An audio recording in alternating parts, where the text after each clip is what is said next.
Ignition sequence starts. 6, 5, 4, 3, 2, 1, 0. Liftoff. We have a liftoff.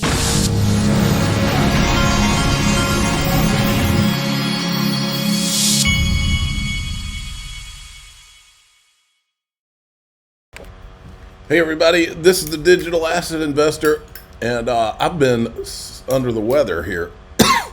I've got, I don't know if it's COVID or what, but I've been under the weather my wife had it first. I think she may have picked something up in the airport, and because I wasn't in the airport, and then all of a sudden she turns up sick. Now I turn up sick. The only one that has not got it yet, my 12-year-old, so I'm not allowed to be around him.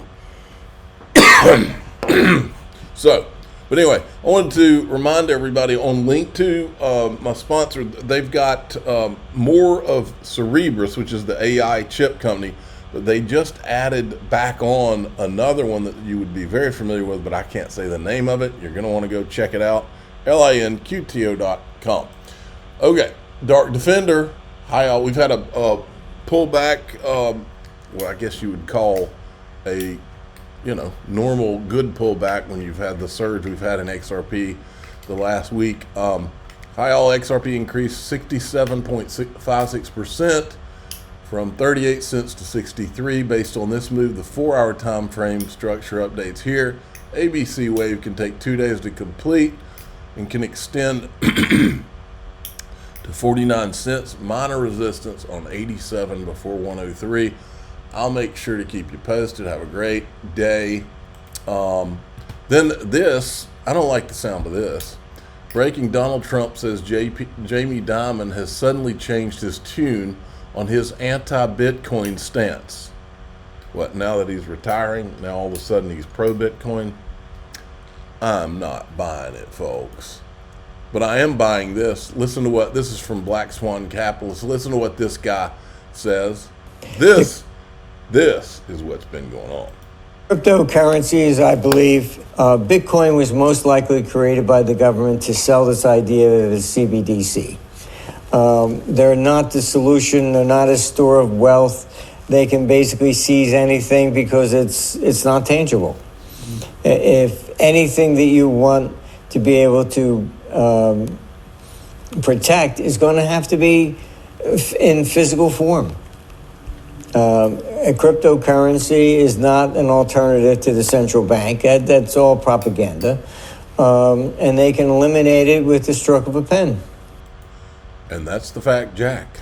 All right. And here's another one from Black Swan Capitalist. These guys are all over it. I like it. On gold. You have to diversify. You don't have a choice. And that's what's been happening. We saw record central buying of gold for 2 years and counting. I suspect we'll see the same again this year. And people kind of noted that. So, isn't that interesting? Central banks are buying gold again. But it's a lot more than interesting, because this is not a choice they're making. This is a need they have now. They need to diversify. They need to be more resilient. They need to be more robust. They need to be more independent of the system. And the system I'm talking about is the dollar-based reserve system. So what you have now are people like me who are looking to protect their long-term purchasing power, but also their own sovereignty. And these buyers of gold now are completely price insensitive. They have a need to diversify, sell their dollars or their dollar-based assets, reserve assets, in this case, treasury bonds, and replace it with something. And that something needs to be neutral, check, that's gold. It needs to be nobody's liability, check, that's gold. It's the perfect solution to this problem. In fact, it's the only solution to this problem. I might have to buy myself some gold. By the way, you can go to Miles Franklin, my sponsor, and the code is DAI Gold. That's what I'll be using. Look at Bloomberg. This is how they roll. A little known cryptocurrency that is at the center of a legal fight is leading the latest rally in digital assets amid speculation that the company behind it may soon reach a settlement. a little known cryptocurrency. Is there anybody on planet Earth at this point that thinks XRP is a little known cryptocurrency? Just another illustration of how dishonest all these people are. Then Bloomberg had Brad Garlinghouse on the show yesterday. I'll show you some clips right here.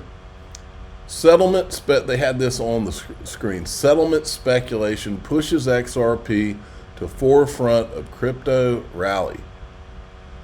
I didn't realize that was the reason for the rally, but now we do. Rumors floating around at Ripple versus Now, I can tell you this, what Brad Garlinghouse says in here, he has not said before, and I'll tell you what I'm talking about. Curious here about your relationship with the SEC. Are you in settlement talks at all with the agency right now? I can't comment on that. See, in the past, he's been willing to comment on it. In the past, he's always been very upfront about how, they're waiting on the judge and all that, but he's never said, I can't comment on whether we're having settlement talks. Not that what hadn't been said. Suffice it to say that the ruling has been clear from the judge. There's one final piece, as you referenced, about these investment contracts that are sold to institutions. We expect resolution very soon, but can't predict exactly when the judge will rule there. All right, Brad, thank you for taking time for us, Brad Garland.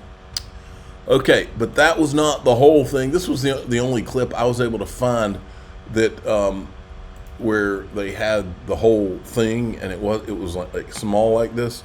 So I'll let you hear some of it. After calling it a fraud and a disaster waiting to happen. In an interview with Bloomberg Business Week, Trump says if we don't do it, China's going to pick it up.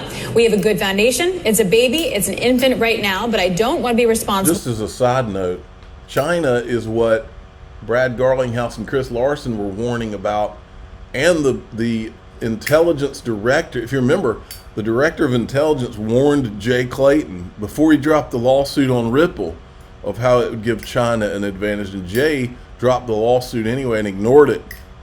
So this is not the first time that they've been warned about China. These guys at the SEC have been warned about China, and that's why, like Empower says, Jay Clayton needs to be investigated too.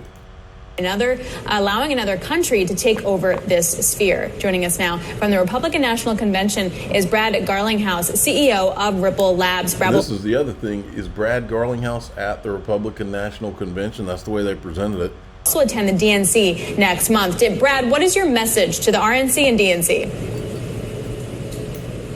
Well, my first message is really that this should have never really become a partisan issue. I think all of us should embrace technical innovation, and these are technologies that truly can transform the cost and efficiency of financial transactions particularly.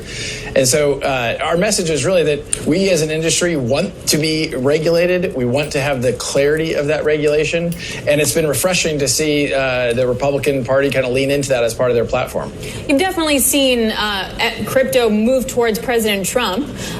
Why? What is the Biden administration doing that's so wrong that crypto guys don't like it? Well, I think the primary thing that has happened is, 5 years ago, I was out publicly saying that there wasn't clarity in the rules and the rules of the road. And 5 years later, after Ripple was sued by the United States SEC, we still don't have clarity in those rules of the road. And so you have in this administration, in Chair Gensler, the chairman of the United States Securities and Exchange Commission, really a fight between the SEC and to some degree the CFTC about who is the regulator of consequence. And Chair Gensler has taken the position that kind of everything is what he calls a digital security or something like that.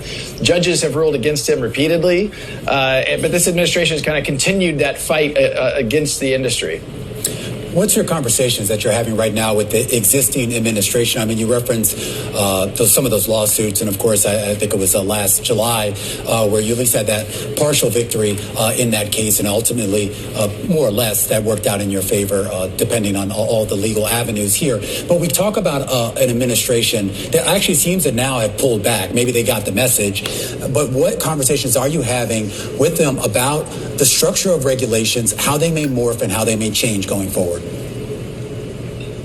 Yeah. I was actually in Washington, D.C. last Wednesday as part of a crypto roundtable hosted by Rep. Khanna, but attended by Senator Gillibrand as well as Anita Dunn from the White House. And it was, I think, the Democrats realizing that they've kind of gotten behind where the Republican Party and the Republican platform has been as relates to crypto. And I think they were there listening to the industry. Mark Cuban was one of the hosts of that event also. And so I think it was refreshing to start to have that conversation. But as you referenced, this is almost exactly a one-year anniversary of the court case where Ripple was sued by the government. And look, the one thing that the SEC was arguing most vociferously was this idea that XRP, the digital asset that Ripple uses in our technology, was a security. And that was really what they cared about. And what the judge ruled is that XRP is not a security. And that's really been a formative case for the industry. So we're going to continue really clamoring and trying to champion the clarity of regulation. And I'm hopeful that as we see a changing of the guard, we'll see that. All right. We're going to go in DAIXRP.com and we're going to talk about more things that I can't talk about out here. Some crazy things, wild things, conspiracy things, but I don't think they're conspiracies. I think we are living through some of the most fascinating times ever. I'm the digital asset investor. I'm not an investment advisor. By the way, say hello to Johnny from the UK who gave me this Zippo. I'm the digital asset investor. I'm not an investment advisor. This is for entertainment purposes only. Please subscribe, hit the like button, tell your friends and family that away we go.